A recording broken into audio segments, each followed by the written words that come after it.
Welcome to the annual Beefy Boys Prime Cuts Awards. This is our end of the year award show of all of our favorite moments of 2023. Although, this is the start of 2024, we're going to be looking back on 2023. So our favorite moments. We've got a lot of the typical award categories that other shows have, but we also have a Beefy Boys exclusive category. Make sure to check that out. Chin of the Year. No other show talks about it. We're going to dive in here and looking forward to it. We got a new little format on this year's. We're going to try to come to a consensus. In past years, we've kind of each given out separate Prime Cuts awards. We're going to try to sell each other and debate a little bit and reach a show consensus for these awards. So looking forward to this new format this year. Me too. I think there's a chance that some categories we might not be able to settle the debate. But I suppose we'll have to just find out. We haven't previously discussed any of these, really.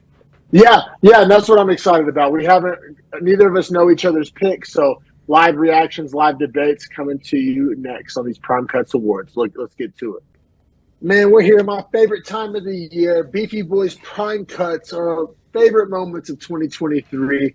Got all the different categories here, but up next, we got Breakout Fighter of the Year. Some other shows call this Rookie of the Year, and that might actually be an interesting concept to look at going forward because those are two different things, Rookie of the Year and Breakout Fighter of the Year. I agree. I almost like Breakout Fighter more. I did consider it, but Rookie, I think Breakout is more of a fan favorite / performance base, whereas like Rookie is more of a performance against, doesn't have to be high tier competition, doesn't have to be high tier profile matchups. You know what I mean? Like when Kevin Holland was 5-0 in the year, and that was his first year, clearly he's Breakout Fighter and Rookie. But you know what I'm saying? If you have if your 6-win streak is 4 fights this year and 2 fights the year before, I don't want to say you're not a rookie just for those, because I think the breakout for the 4 fights in this year is more important. Yeah, no, that's all fair, man. And our official category is Breakout. So those are two different categories here. And our nominees, we got Bo Nickel, we got Diego Lopez, we got Ikram Olascara, we got Ian Gary, we got Elvis Brenner, and we got Benoit Saint Denis. I'm going to start at my bottom and work my way up. Honestly, before you give that list, I'm sorry to interrupt you, but I just want to say this is one of the strongest, I think, six people in a category, as far as like how close they are in all being breakouts. No, you're not wrong. This is a who's who. Like this list is like this is going to be kind of cliche to say, but we can be like, if you look at the UFC rankings page in 2026. Like 4 or 5 of these guys could be holding belts. Well, like seriously. And I think if you asked me their name on January 1, 2023, I probably wouldn't have told you much about any of these guys -1. Fair. And that has to do with Breakout, because Breakout has two things, right? Like obviously you got to get wins. Like that's like the obvious thing. You got to like look good in your wins, but also we have to care. Yeah. You have to like break into my everyday Twitter sphere, my news stream. I have to be looking forward to your fights when I see your name. Like that is the criteria. So it sounds like we're lockstep on criteria. Like honestly, I love how you described that. Like I don't have a single like pushback. It seems like we're viewing this category in a very similar way. No, we'll see if our power rankings are similar. But I'm going to start at the bottom of my list, man. And it's kind of a soft landing here, but somebody's got to come in last, man. I go Benoit Saint Denis last, but with a very, very kind caveat that he very well may win this next year. Does that make sense? Yeah, like he made the nominee this year. Because if he goes from 10 to champ somehow and dethroned Islam, clearly he'd be the breakout in that case. Yes, he'd be the breakout in the case, and he would I'm sorry, like a knockout over Matt Favola doesn't win you Breakout Fighter of the Year. Like you have to get bigger fights to get, you know what I'm saying, to build the brand, build the legend. But like 2024, I could see Benoit Saint Denis getting a couple top 5 wins and maybe winning this category next year. Like I think that's fair. He built a bunch of steam this year to roll next year over with. if he Yes. continues No, it. for sure. So you don't have a problem with me putting him last. No, I had him at 5 on my list, so no problems there. So, so this is funny. Next on my list is Elvis Oh, Brenner. I have him at 6. So perfect. We have 5 and 6 flip. That's perfect. So this is actually going to make me look like kind of an asshole. In my notes, I was like, Harrison's high on Brenner. Like, you nominated Brenner for a couple of categories that, like, knee-jerk reaction-wise, I might not have nominated. Now, I think it fleshed itself out, and Elvis Brenner's just a bad motherfucker, a guy I'm excited about, and you're kind of vindicated more so than I'm not like necessarily disagreeing. It's unfortunate, but he's the poor man's Diego Lopez. fair. So yeah, I had Brenner fifth on my list.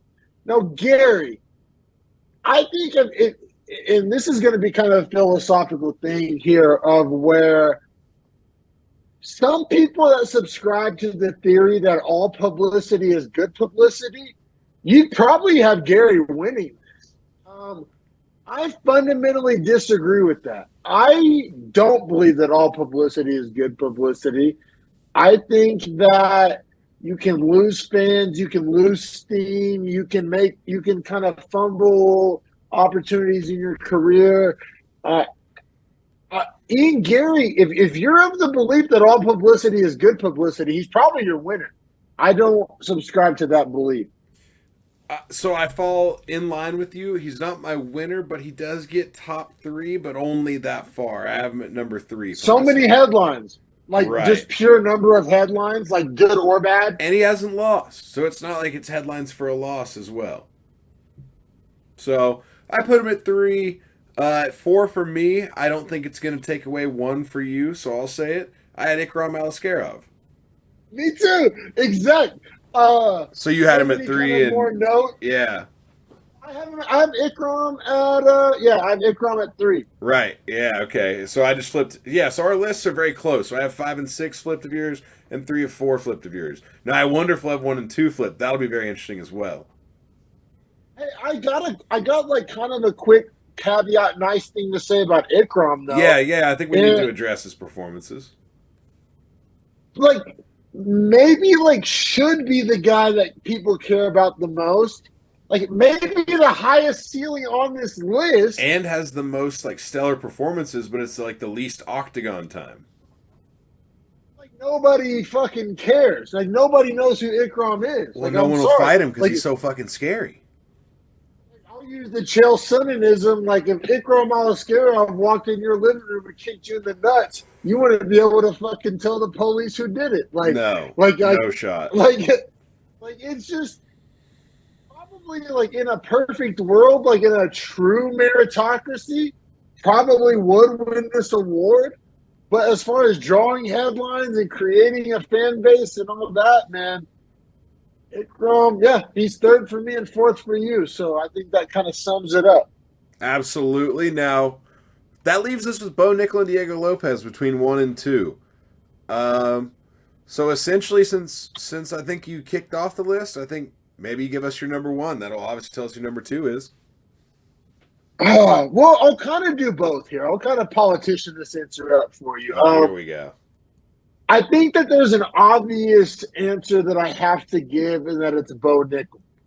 Now, I will counter that by saying that, if this was a personal fanfare, just guy I like the most, it would be Diego Lopez. That's why he's my number 2. Bo Nickel, man, he got on Rogan, bro. So many future champs. You know what, though? I agree with you, though, based on this. The ceiling for Bo Nickel is the highest of all these guys by a long shot. But also, fuck that, bro. Ikram's right there. Sure, but right there. Yeah, but the floor skills for Bo Nickel, no, I don't even mean the ground skills, but I mean his floor set of skills. He's so good at grappling that he makes it where it's almost like he's unfuckwithable. You saw Valentin Woodburn try to strike with him and get outstruck because he was so afraid he was going to get shot on. The fuck is that guy? Dude, Ikram is out here starching actual fighters. That's fair. That's fair. That's fair. No, but I just think like as far as like hype and what's being talked about and how good they say he is behind the scenes, I'm just Bo Nickel every time he fights, man. I'm like, I gotta see Well, him. his Now from that main card placement, card placement. He was on two of our card of the year. He was a factor in our card of the year decision. So I feel you like he just matters more. And like I said, I'm kind of arguing against myself here because I really didn't want to give this to Bo Nickel, but there's literally no other choice. There's no other choice. Like it's Bo Nickel. Now I personally like buying stock, like the whole predictive strike. You can buy stock in a fighter. Like give me Ikram, BSD, probably all above Bo Nickel, but breakout fighter of the year 2023 is just an obvious choice of Bo Nickel. Like headlines, card placement, Rogan interview, Chael's constantly kind of fucking, putting out content about him, building his brand. I mean, he has the right people behind him. I also think he's at the right weight class. yes. Think about it. If he was at 35 or 55, he would be one of a million hot prospects. The Roundbeskis of the world, the Bonfims of the world, the Boshrats of the world. Yep. But middleweight doesn't have that at all. Well, and the logjam for a title shot in both those divisions is insane. At featherweight, it's really only kind of Topuria that's obvious right now. And if you were to beat any of the other guys behind Topuria, you immediately could get that shot next. Is in a position like, yeah, they have Hamzat, but he's kind of a tweener and he's kind of a mystery and nobody can really count on him. And like, I guess Dricus Du Plessis is a thing. Well, he's another nominee. Honorable mention, Dricus Du Plessis. Like, fair, but correct me if I'm wrong. Bo Nickel and Ikram are both 85ers. That's what I'm saying. 1,000%. That's why, like, bro, like I like personally, like just maybe this is a hot take, maybe it's not. That if Ikram and Bo Nickel are match made today, give me Ikram. Ooh, I don't know. Give me Ikram. I feel kind of confident. That's what I'm saying. Like Ikram probably like in a fucking Madden ratings meritocracy world, I think Ikram should probably win this award. But as far as in the world that we currently live in, where headlines matter and Joe Rogan matters and Bo Nickel matters, you got to give it to Bo Nickel.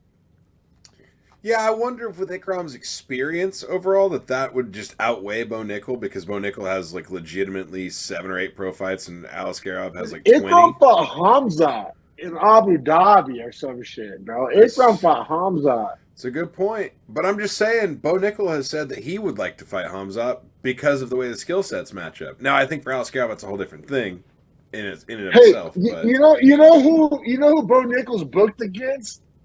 Cans. But he's going to stop being booked against Cans shortly. Is he? He's got Cody Brundage, bro. Brundage on a winning streak. Pull up your power rankings right now and tell me where Brundage sits. You cocksucker. He is bottom 10. He's above Val Woodburn and Jamie Pickett.